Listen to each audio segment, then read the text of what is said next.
What's up, everyone? Welcome to the Power Play with CJ. I want to focus in on Jimmy Vesey of Harvard University, Reading, Massachusetts native, being the Nashville Predators' ace in the hole. What do I mean by that? Well, last year, second place in the Hobey Baker balloting, and this year, 16 points through 10 games. So the Crimson, really lighting it up for Teddy Donato's squad. And you look at what Nashville has organizationally.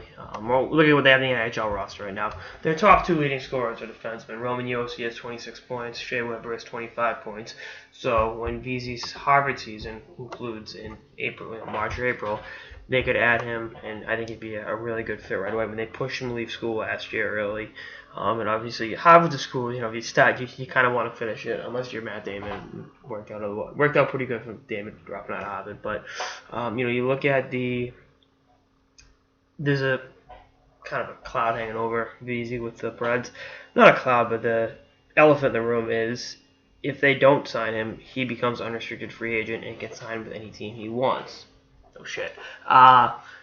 His father is a part-time scout for the Toronto Maple Leafs, and his brother was drafted by the Leafs last year. So there's that connection there. I just read on one of the sites the Preds will file tampering charges if he ends up, and if he ends up signing with the Leafs. I don't think it's going to come to that. I think it's a win-win situation for them to sign him as soon as Harvard's season ends. If Harvard goes to the national championship game, actually, the national championship games is the same night as Nashville's regular season finale. So hypothetically, even if they lose in the semifinal of the Frozen Four, he can still get a game under his belt before the playoffs. But even still, much like Chris Kreider, 3-4 years ago, I would have absolutely no problem throwing the kid out there. His skill set's that good. The team could use a shot in the arm, and Peter Laviolette's got a good track record. And helping high-end forwards, achieve their best on the ice. So again, I think it's one of those situations to keep an eye on because I think he definitely can sway a series one way or the other.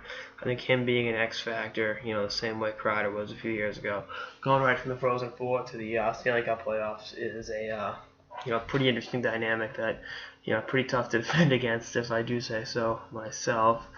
But there's a lot of time between now and then. We'll see how it all shakes up. I mean, Harvard's got a bean pot to go after, a national championship to go after, and he could very well go to free agency and just say screw it. But I think if Nashville were to offer him the chance to play in the playoffs and simultaneously burn a year on his entry-level deal, I think it'd be foolish not to take it.